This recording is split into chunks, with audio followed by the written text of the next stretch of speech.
ॐ भूर्भुवस्सुः तत्सवितुर्वरेण्यं भर्गो देवस्य धीमहि धियो यो नः प्रचोदयात् ॐ शान्ति शान्ति शान्तिः. Namaste, my dear friends. Continuing the story of Sage Valkaya and his consort Maitreyi and Katayani.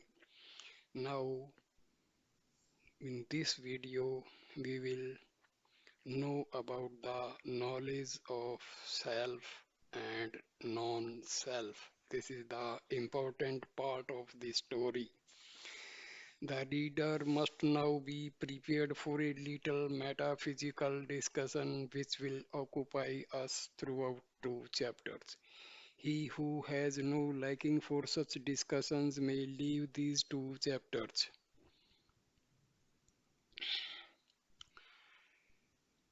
And, he who has no liking for such discussions may leave these two chapters and turn to the succeeding ones for the sequel of the story. But these dry chapters are not without occasional touches upon the character of the two wives of Muni Yajnavalkya, touches which may interest even unphilosophical readers. About a fortnight after Maitreyi's marriage, the Muni was one evening sitting with his wives in an apartment of his house which he called the Tapogriha, the chamber of meditation. The purpose for which it was set apart may be guessed from its name. The evening sacrifice was just over, and the house was yet full of the smoke rising out of the altar and the odor of the incense burned thereon. The Tapograha, however, was a well-ventilated room, and the smoke soon left it and made its way towards the celestial regions for which it was intended. All the three persons present in the room seemed to await its escape with some impatience. They were not loath to give the gods their due. They indeed gave it with scrupulous regularity and punctuality, notwithstanding Yajnavalkya's somewhat hard feelings for the gods. But they were not contented with such ceremonials, and so having satisfied the gods, they now turned to their souls, which no sacrifices could touch, and sought their satisfaction in the unseen and untouched. It was Maitreyi who opened the conversation. Maitreyi, that subject must be taken up today. Katyani, what subject and what do you mean by the stress on your must? Yajnavalkya, Maitreyi wants an exposition of the unity of the self, and the stress on her must means that ever since her marriage she has been asking for a discussion of the subject, but for some cause or other it has to be put off. Katyani, why not first discuss the question what is the self before a discussion of its unity? Maitreyi, I have no need to inquire about the matter. Katyani, but I have. Tell me what the self is. Yajnavalkya, why not try to give your own answer to your question? Katyani, I think the self is that which has life. Yajnavalkya, what is life? What are its functions? That is, what do we do because we have life? Katyani, as having life was breath, air in and out. Yajnavalkya, eating, drinking, digestion, and the like are also functions of life. Katyani, then the self is that which breathes, eats, drinks, digests, and does such other things. Yajnavalkya, but suppose such a thing has You conceive as the self should feel no pleasure and pain. Would you call it self? Katyani? No, in that case, I would call such a thing only living being but not a self. Yajnavalkya, then you see that your definition of self is incorrect. Katyani, I see I cannot call that a self which has no consciousness. Yajnavalkya, what is consciousness? Katyani, consciousness is knowing. Yajnavalkya, give example of knowing. Katyani, for example, my seeing you and Maitreyi and hearing what you say. Yajnavalkya, do you always see what you are now seeing and hear what you are now hearing? Katyani, no, I don't see you if I close my eyes or move away from this place and don't hear whether you are silent or when I close my ears. Yajnavalkya, but you continue to have consciousness even then. Katyani, yes, I do. Yajnavalkya, consciousness then continues even when the action of the five senses are stopped. Katyani, yes, it does continue. Yajnavalkya, what do we know then? Who or what is then the object of consciousness? Katyani, we then know ourselves. Yajnavalkya, consciousness then consists of knowing ourselves. Katyani, not in knowing ourselves alone, in knowing sensuous objects also. Yajnavalkya, but you have said that consciousness continues even when sensuous objects are not known. Katyani, yes, I said this. Yajnavalkya, but knowing ourselves is necessary for consciousness. There can be no consciousness without it. Katyani, I do not quite see this. Consciousness is sometimes concerned with sensuous objects and sometimes with the self. We sometimes know sensuous objects and sometimes ourselves only. Maitreyi, don't we know ourselves when we know sensuous objects? Katyani, we may or may not. Maitreyi, we must. When I see the money, I cannot but think that I am seeing him. Katyani, I don't know what sort of seeing you see. As for myself, when I see him, I forget myself altogether. The money could not avoid a smile at this compliment. It was this self forgetful love of Katyani that enamored him of her. But he had also deep faith in Maitreyi's sincere reverence and admiration for him. Whatever Maitreyi did, she did with the fullest self consciousness. She was a soul completely roused up, whereas Katyani had only just commenced to think of herself. However, the conversation went on uninterrupted. Yajnavalkya, well, Katyani, when you know only yourself and no sensuous objects, do you remember the latter? Katyani, yes, I sometimes do. Yajnavalkya, you remember having known them once. Katyani, yes, I remember having known them once. Yajnavalkya, that is, you remember yourself as having known them. Katyani, yes. Yajnavalkya, how is it that you remember something which you did not know? Katyani, did not know. What did I not know? Maitri, did you not say that sometimes in knowing sensuous objects you did not know yourself, and that in seeing the money you forget yourself? Katyani, yes, I did say that.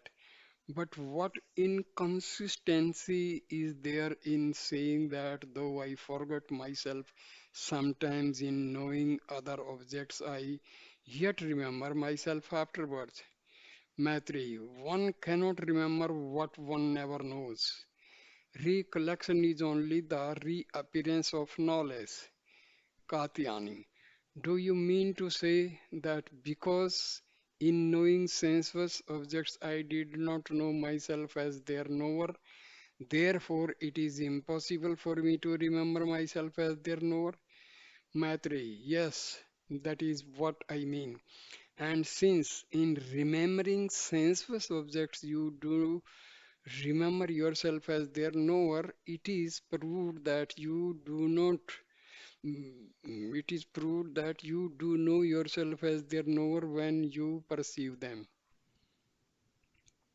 Katyani, oh, I see. But it is rather strange, and I cannot make up my mind finally on the matter before thinking more about it.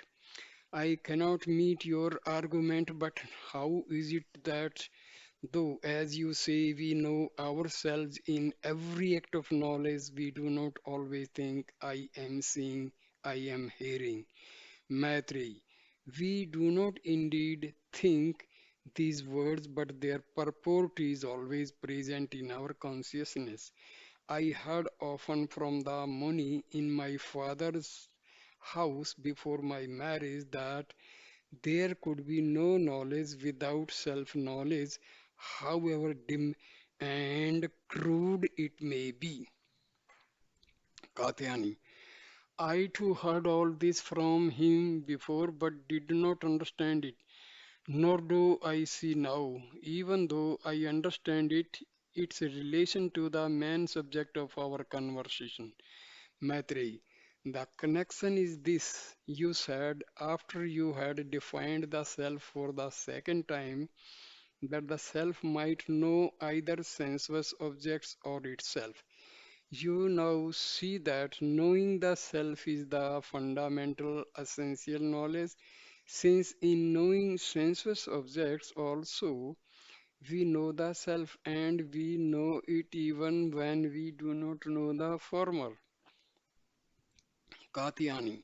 Then it seems there are two kinds of knowledge, the knowledge of self, which is constant, and the knowledge of sensuous objects, which is changeful. Maitreyi, why do you call the knowledge of objects changeful? Katyani, because it is not always present with us. When I see the money, I do not always see you, and when I see you, the money may be absent from me. Maitri, but the knowledge of objects unseen and forgotten recur to us.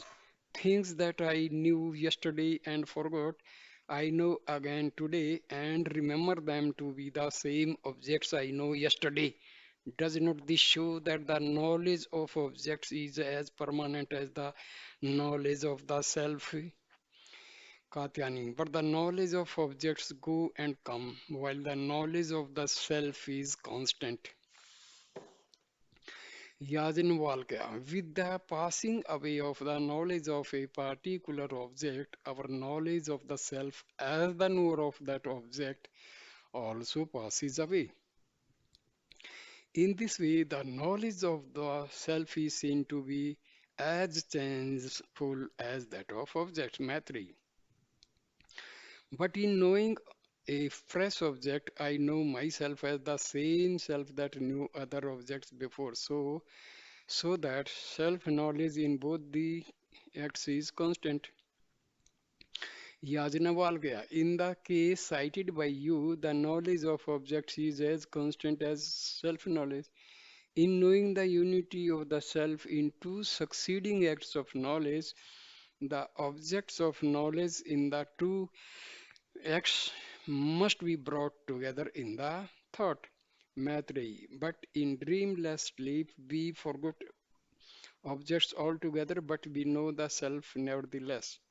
Yajnavalkya, if we forget the world, we forget the self also. That is, we do not know ourselves. When we know ourselves, again we know objects also. What we usually call self knowledge is as inconstant and subject to lapse as the knowledge of objects. Maitreyi, I am in greater confusion than I ever was. From what you say, everything seems to be hopelessly changeable and even destructible. The self can exist only as a knower, But if we lose self-knowledge and the knowledge of objects in dreamless sleep, how does the self exist? On the other hand, if knowledge is suspended in dreamless sleep, how does it reappear in the waking state? Yajnavalkya.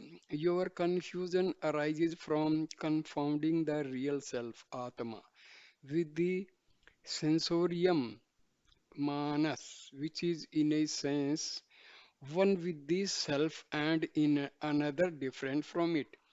The changes in the question are changes not of the self but of the Manas. Katyani, what is the Manas and how is it both one with and different from the Atma? Yajnavalkya. The changes we have been speaking about must be said to be the change of something. They must be the states of a substance. That substance is not the self. For everything exists permanently in the self, as you see from the reappearance of everything in the waking state. We therefore imagine and cannot but imagine another substratum for these changes and call it the manas. In this respect, the manas is different from the atma, but we must think of everything as necessarily related to the self and forming a part as it were of the atma. In this respect, then the manas as the substratum of everything is one with the atma. Maitreyi, I see now how my doubts are cleared. In that great assembly, you described the self as the inner ruler, antaryamin of all things. In naming different objects as examples, you named the manas as well one. I remember your very words. You said, Yo manasi tishthan man solvantara yu mano na veda yasha manaha sriram yo nanohantaro yamayat soyesa ta atmanam antriyamintaha. Translation is he who, though existing in the Manas, is yet different from the Manas, whom the Manas does not know, whose body the Manas is, who existed in the Manas rules it. He is yourself, the inner ruler, the immortal. That the self is that ruler of the earth, of water, fire, and such other objects. I understood very well, but that, like other objects, the manas also is unknowing, dependent, and ruled by the self. I did not understand then, but I understand this now.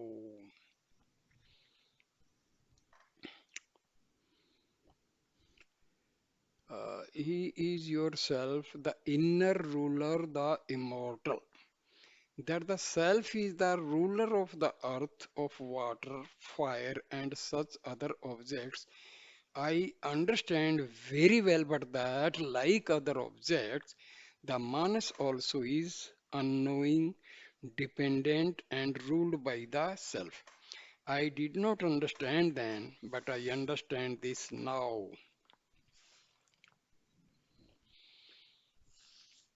Katyani, should we not stop here tonight? It is getting late. Maitri, the answer to my question is yet as far as ever. It is only your question that has been answered. We have seen that the self is conscious by nature and that its consciousness is constant, unchangeable. We have also seen that it is different from the manas. My question is, how do we know that the same self is in all? We seem to have a distinct self in every one of us. Yajnavalkya. When you know the real self, you will know it is necessarily one and infinite. The distinction between finite selves are not distinctions in the pure infinite self, but in the cognitional self, Vijyan, Vijyanatman or Vijyanam. Katyani. What do you mean by the Vijyanatman or Vijyanam, Maitreyi? I also have to know this. In your exposition of the Antaryamin in the Great Assembly, you distinguish the Atma as well as from the Vijnanam as from the Manas.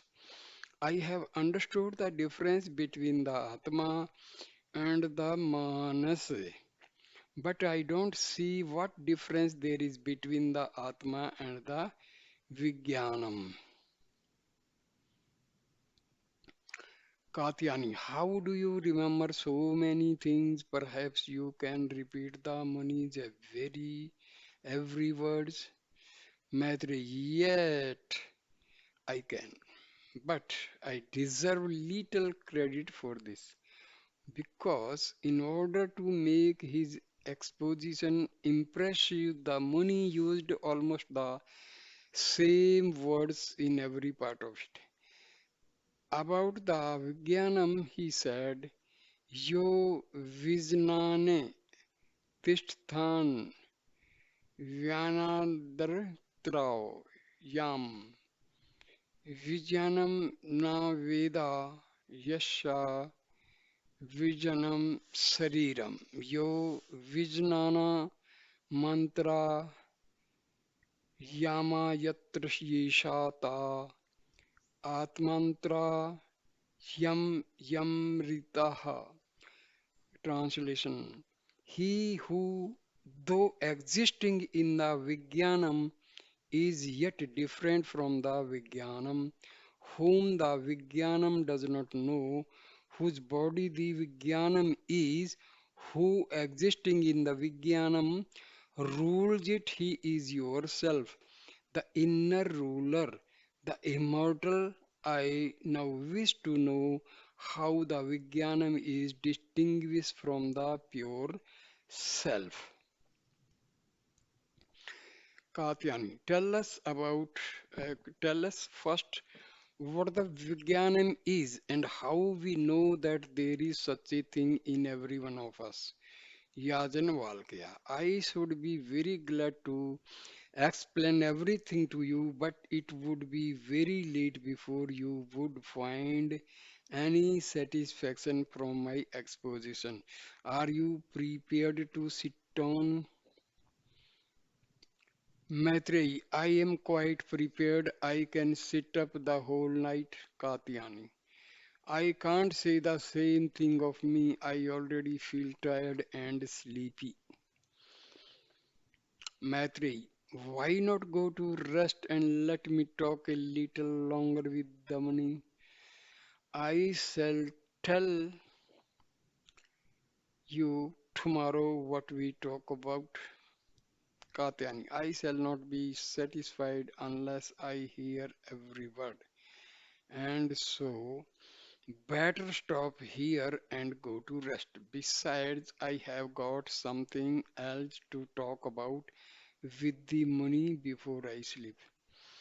Maitreyi took the hint and let her co-wife retire with her husband while she, as was her habit, sat meditating in the tapo graha till a late hour on all that she had heard from the sage. The sage's bodily presence was with Katyani, but his spirit remained with Maitreyi. Next chapter, number 4. The individual and the universe self.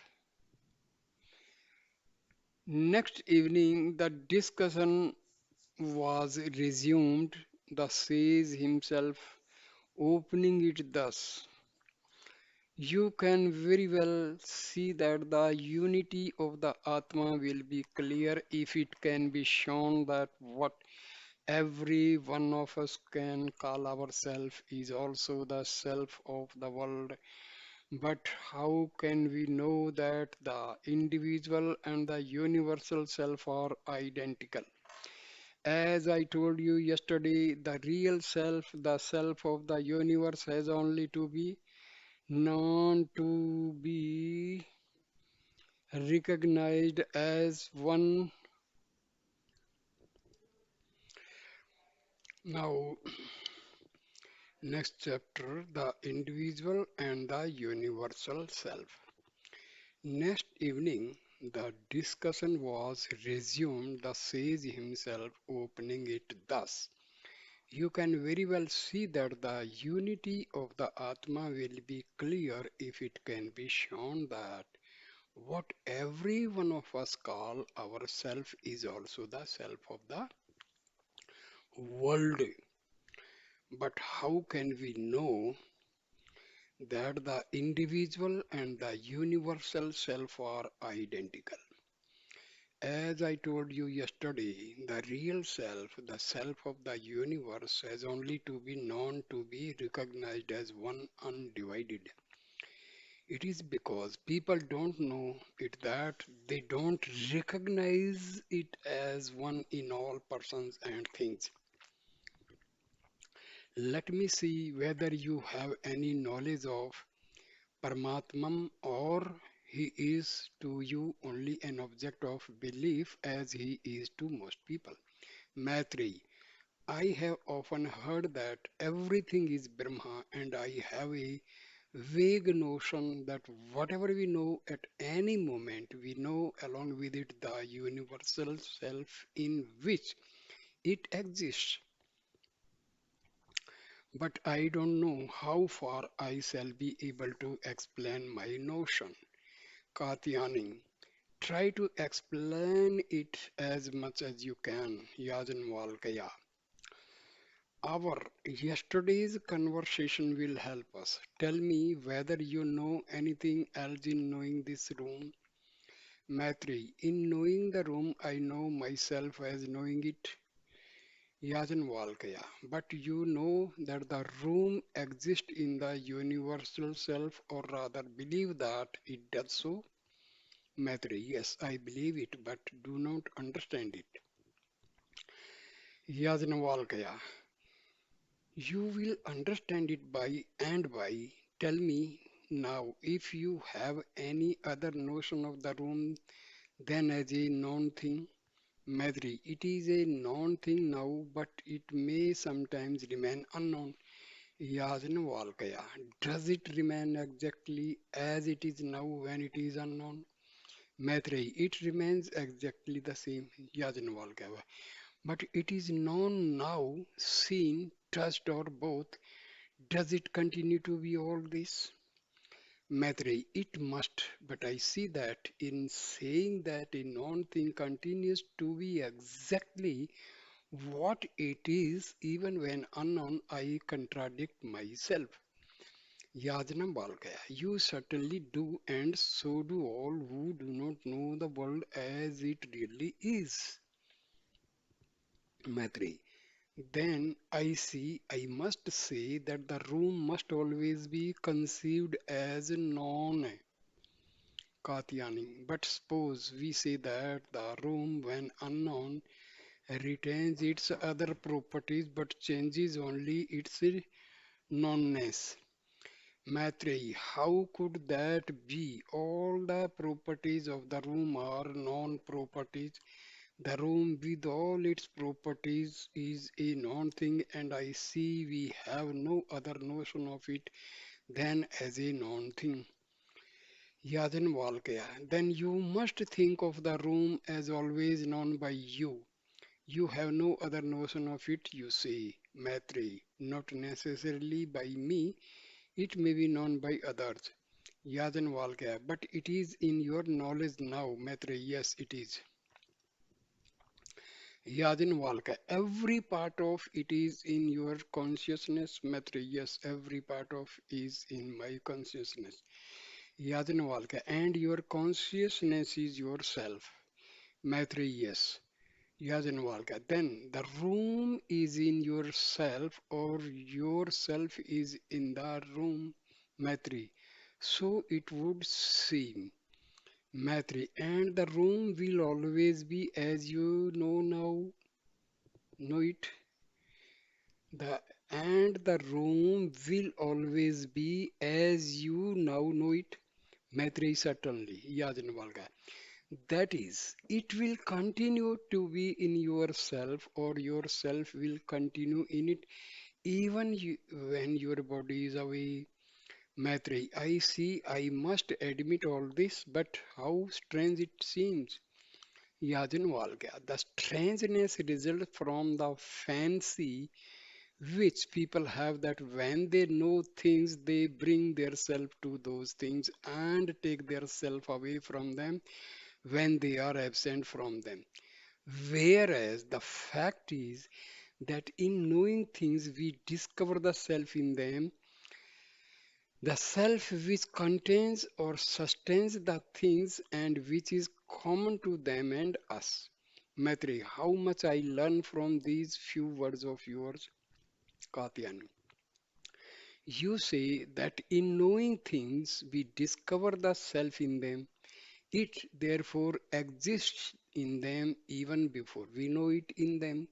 Yajnavalkya, certainly it does. Katyani, and as such it is the Visvatman, the cosmic self. Yajnavalkya. Yes, as such it is the Visvatman, Maitreyi. And is it also the Sutratman, the thread of binding self that you spoke of the great assembly? Yajnavalkya. Yes, it is the Sutratman that I spoke of, but my exposition of the Sutratman, Sutratman in the great assembly was rather superficial.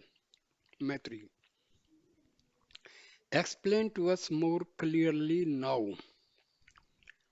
Yajnavalkya, you are already on the way to understanding it. Think and say how it binds together things. Maitreyi. It binds together me and the things I know. It is both in me and in them. It is both the self in them and my own self. How agreeably surprised am I to see that I am obliged to repeat almost your own words in the assembly. Katyani. How does it bind together you and me? How can I know that myself is yourself?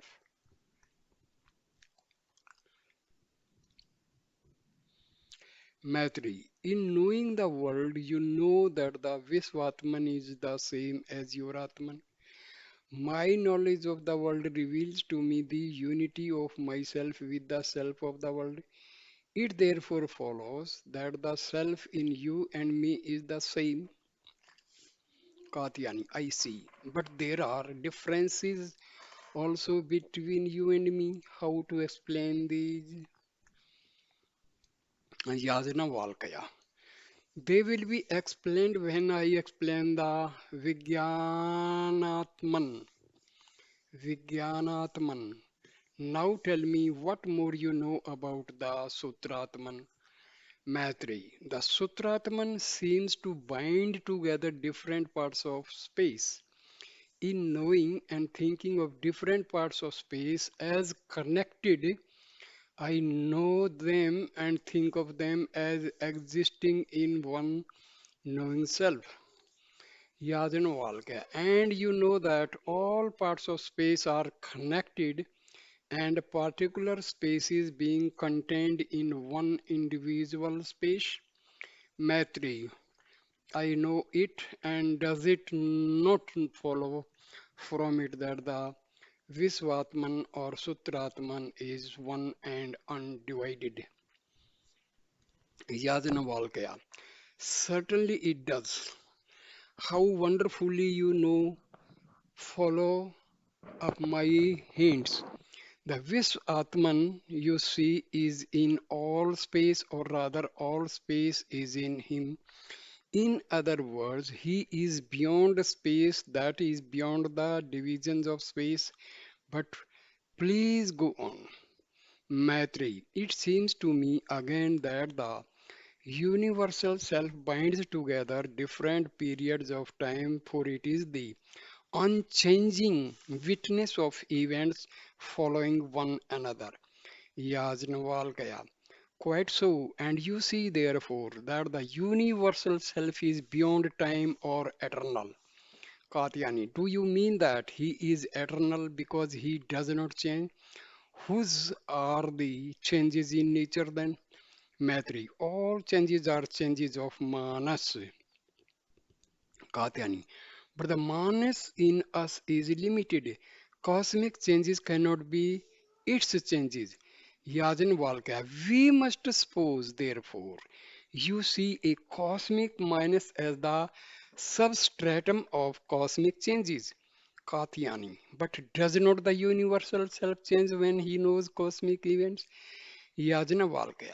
Knowledge is not a change, but a permanent prosperity of the self. As Maitreyi said, the universal self is the changing witness of events. The knowledge of events is not itself an event. From this, it follows that the knowledge of events exists in the universal self even before and after the happenings of events. To him, there is no distinction of now and then, as there is no distinction of here and there. Maitreyi. And therefore, it is that things that passed out of our minds and remain absent from us from for a time come back to us and show that they existed all the while. Katyani. But is not our knowledge a change? When I know this room, I pass from the state of ignorance to that of knowledge, and so there is a change. Maitreyi. But the knowledge of the room exists in the universal self even before we know it. To him, it is not an act but a property or his very nature. Yajnavalkya. Of him, it cannot be said that he knows, but only that he is knowing. He is akarta, niskriya, non-agent, non-active, Katyani. But what happens when we know the room or any other thing? Does not myself act then? Is not its knowledge an action? Yajnavalkya. Here you come in sight of the Vijnanatman. The universal self as universal does not act, does not change. The knowledge of everything and every event exists in him as his very essence. But when, in some mysterious way, he differentiates, as it were, a part of his essence as an individual self, this individual self appears as an agent, as knowing something it did not know before, as coming to know itself from a state of ignorance of itself. The universal self, as such, a differentiated individual, is called the Vijnanatman. In essence, it is identical with the universal, but as knowing the contents of the universal in parts, in particular spaces and times, it is as it were different from the universal. Maitreyi, your exposition leaves nothing to be desired.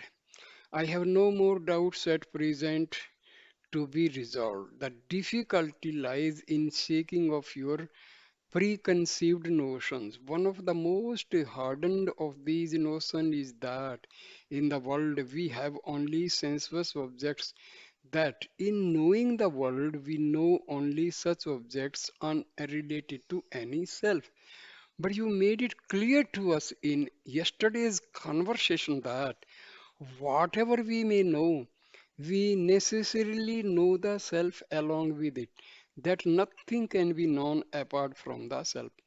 Today's conversation has made it clear to me that we cannot think of objects apart from the self. That when we think of objects, we really think of them as related to the self or in the self. The conclusion also is clear and irresistible that we really believe the world to be in the self and cannot possibly believe otherwise. Though we make a strange mistake in giving expression to our belief, as I did when I said that I could think of the room as existing unknown. Katyani, how you gather together in brief all the threads of the argument and help my dull intellect to grasp its drift. What could I have done without you, Maitreyi? She could not bear to be praised and was annoyed at it. You must not quarrel with me, especially at such a moment. Say rather, if you have got any difficulties to be removed. Katyani, I was just saying that you had helped me in my difficulty by putting the argument in a nutshell. We know the world in the self, we think the world in the self, and therefore we cannot but believe the world to be in the self. A selfless world, I see, is something which we neither know nor think nor really believe. We only speak of it, it is something made merely of words. As the theologians say, I now understand what they mean by the phrase Yajnavalkya. I am very glad to see, Katyani, that you have got the clue to the whole thing. What more have you to ask now, Maitreyi?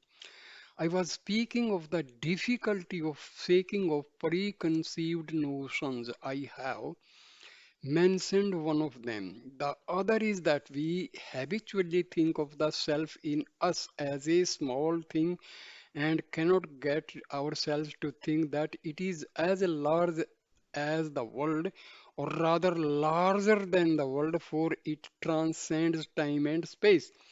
But you have given us the clue to the removal of this difficulty also. You have shown that our self has two characters, universal and individual. As universal as the Paramatman, it is infinite and comprises everything. As individual as the Vigyantman, it is finite. It knows only a part of the universe. The distinction immensely helped me in my difficulties. In individualizing himself as the Vijnanatman, the infinite draws a cordon as it were round a part of his knowledge and thereby practically limits himself. When I think of the matter in this way, I understand, though only indistinctly, why I, though one in a sense with the infinite, am so ignorant and powerless. But our habitual belief that we are independent of the infinite is very difficult to shake off. Yajnavalkya, you will find it easier to shake it off if you remember two more things. One is that the cordon you speak of is widened ever and ever and anon as we know things unknown to us before. This continual widening of the cordon shows us afresh now and again that we are one with the universal self and in constant communion with Him. The other thing to be constantly thought of its dreamless sleep, which by suspending our seemingly independent existence and drawing us back into the infinite constantly reminds us of our entire dependence on him. Maitreyi, the hints are very valuable and will be of great help to me. Katyani, have we not got enough for today and should we not retire now? Maitreyi, we have got enough not only for today but for many a day. But I cannot go to bed now. I must, before I do that, think of the strange things I have heard from the Muni and try to understand them as much as I can. You have my permission if it were at all needed to retire with the Muni. Katyani and the sage retired. Maitreyi sat on meditating as usual, but something unusual happened that night. Meditating on the lines laid down by her preceptor, she obtained a direct vision of the infinite and eternal, and her soul was filled with the joys of direct communion with the divine being. She felt even at the first touch of these joys that they were incomparable to the pleasures of the world, even in their intensest form. Henceforward, she pursued these joys with an unshaken constancy and gradually purged her soul of these worldly desires that obstruct our progress and our final liberation and union with the eternal.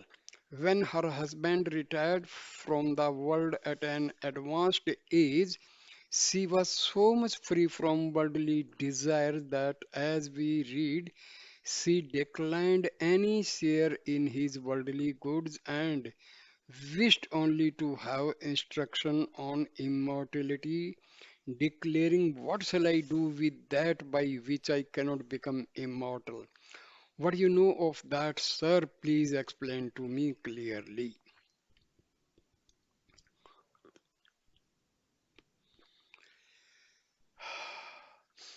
Next chapter is the school of Janakpur. We have seen something of Yajnavalkya as a husband and the preceptor of his wives. We shall now have a glimpse, nothing more than a glimpse of him as a public teacher.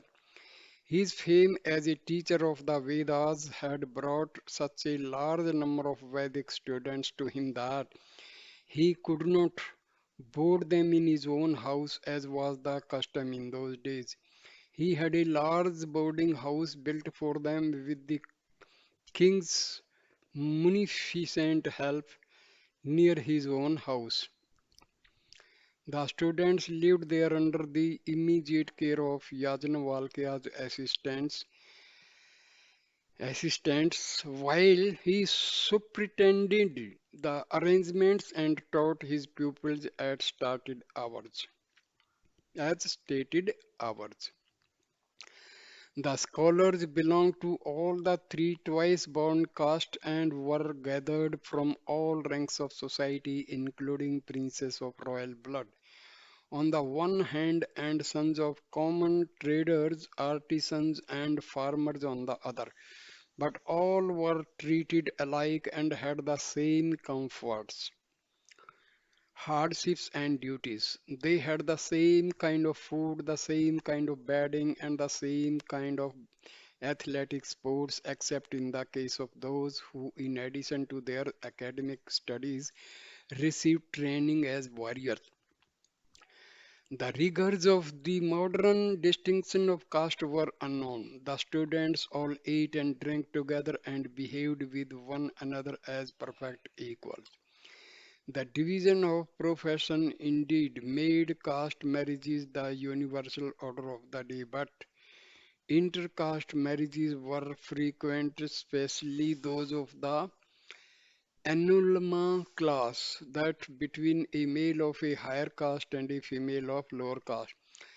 The practicum kind that between a higher caste female and a lower caste male was less frequent but by no means unknown. The Akshtriya chiefs, for example, Yayati had sometimes Brahmana wives, and at the Swayamvaras of Kshatriya girls, caste restrictions were systematically disregarded, so that among the students of the different castes in Yajnavalkya school, many were related to one another by both blood and marriages, and the foundation of many a relationship was being laid in the warm, youthful friendship that grew up as in a fertile soil under a common hospitable roof. Though Yajnavalkya's name is specially connected with the Yajurveda, he was well versed in all the three Vedas, Rig, Saman, and Yajus, that were taught in those ancient days and gave lessons in all the three. There were also chairs, as we would now say, for all the six Vedangas in his school, but naturally Yajnavalkya's lectures on the Shukla Yajurveda attracted more pupils than those on the other Vedas or Vedangas. One morning, several years after Yajnavalkya's marriage with Maitreyi, he was teaching the Shukla Yajurveda to a class of about 100 pupils when something happened which has a bearing on what we shall see in our next chapter and which therefore we must relate now. Yajnavalkya had lectured for about half an hour when he was somewhat disturbed by a deep rumbling of carriage wheels at the gate of the schoolhouse. Almost immediately after the porter presented himself to the teacher and announced the arrival in his big chariot drawn by four horses of the general accompanied by a fine young man. The general was no other than our old friend Yajnadatta, already introduced to the reader as one of the two Kshatriyas who saved Yajnavalkya's life. During the years that had followed that event, he had, by his many virtues, especially by his military skill and heroism, risen in the king's favor and been promoted by gradual steps to the highest military post at his majesty's disposal, that of the commander-in-chief of commander-in-chief of his vast army. But what has brought this high military functionary to the door of the Vedic teacher this morning? Let us learn this from the conversation that followed upon the meeting of the two friends. Yajnadatta, my revered friend, I am sorry to disturb you in your duties, but I have come on a business which has some relation to your holy function. Yajnavalkya, I don't mind the interruption in the least. Apart from the great pleasure of seeing a friend like you, the transition is very easy from uttering the holy text to looking at a face shining with the glory of holy wisdom. But whom have you got with you here? Looking directly at the remarkably noble and beautiful face of the young man who had accompanied the general, Yajnadatta. It is for him that I come to you. This young man's name is Brahmagupta. He is a son of my honored friend Indragupta, the celebrated merchant of Banaras, whose name and fame you must have heard. I made his acquaintance when I visited Banaras under the king's orders about the time of the great assembly. Since that time, we have often met, and my family and his have been on the friendliest terms. He has now specially honored me by sending his favorite son Brahmagupta to be trained in our nitty under in our city under my care. He is now 18 and has already made considerable progress in Vedic studies. But your fame as a Vedic teacher has induced his father to send him here to complete his studies. He is to stop in this boarding house and learn all that he can do from you and your assistants. But he is also to devote a part of his time to learning the arts of war under our honored friend Vishnu Mitra. The reader must here be told that our friend Vishnu Mitra had also, like Yajna Datta, risen high by this time in the king's favor and was now the Dhanurvedacharya, the chief teacher of military arts in the Royal Military School of Mithila. However, the conversation between the two friends continued uninterrupted. Yajnavalkya, I am glad that Brahmagupta, though a Vaishya, has a liking for arts which are generally thought useful only to a Kshatriya. My opinion is that true wisdom consists not in merely acquiring professional knowledge, but in learning all that we need for our safety, happiness, and liberation. Hence, I feel specially gratified at my brother in law Maitreya's looking at a handsome looking and stoutly built young man standing near him, regularly attending Agni Mitra's classes in addition to his Vedic studies. Agni Mitra was Vishnu Mitra's younger brother and had charge of gymnastic exercises in the Royal Military School. He also taught archery to volunteers. He may never be in actual need of the arts he is learning, but his exercises are helping him, as you may see, in growing up to be a strong and healthy man. Looking again at Maitri with honest pride. Yajnavalkya. If I am very glad to hear of Maitreya's care of his body and his eagerness to learn our Kshatriya arts, I have often met him at his father's house and at the house of Vishnu Mitra in the company of the fine looking boys of that family, some of the best hopes of our military class. But who knew that the son of a Vedic teacher and the brother-in-law of another was growing up to be a warrior in his own way, smiling and looking at Maitreya. What do you say, Maitreya? Maitreya, taking the compliment with a bow and smile, I have no mind, sir, to take up any other profession than my father's, but the story I heard in my childhood of the saving of the life of my venerable teacher by your Excellency and the Dhanurvedacharya forcibly impressed me with the necessity of learning the arts that are improperly supposed to be necessary only for a Kshatriya, but which everyone ought to learn for his own health and safety. What would have become of my teacher and what might have become of my father but for your excellencies? Yes, Yajnadatta, I am glad to hear of your motives. In the case of Brahmagupta, however, the learning of military arts is a necessity. He is expected when he comes of age to accompany his father's goods of immense value from town to town and country to country and lead a convoy of archers and swordsmen for the protection of the merchandise from highway robbers. These men, especially those near about the Vindhya hills, and so bold and strenuous fighters that it sometimes acquires the most skilled warriors to vanquish them. Brahmagupta has need to be a good Kshatriya and a good Vaishya in one. The conversation was interrupted by the sound of a gong near the school gate announcing that the time for dismissing the classes for the morning was very near. The friends stopped talking and went through a little business.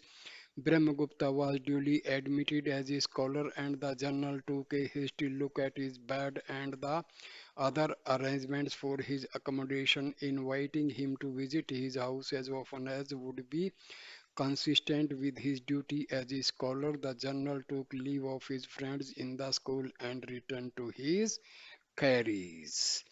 So, thank you, my dear friends, for listening and watching this conversation. It's very, very knowledgeable.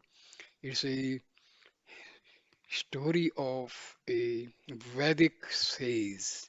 So, thank you, my dear friends, for watching this. Please like the video, share the video, and comment. And please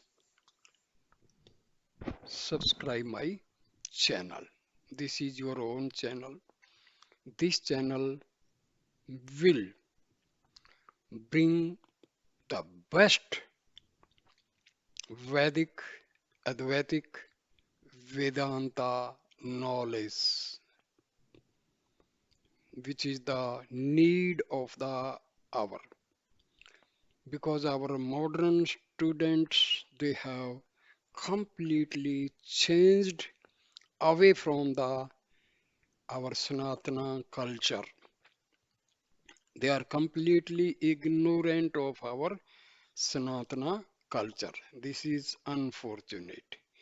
Let us all try to inculcate the ancient Sanatana Dharma culture and knowledge to one and all. Thanks, my dear friends. Thanks a lot. Thanks, thanks, thanks.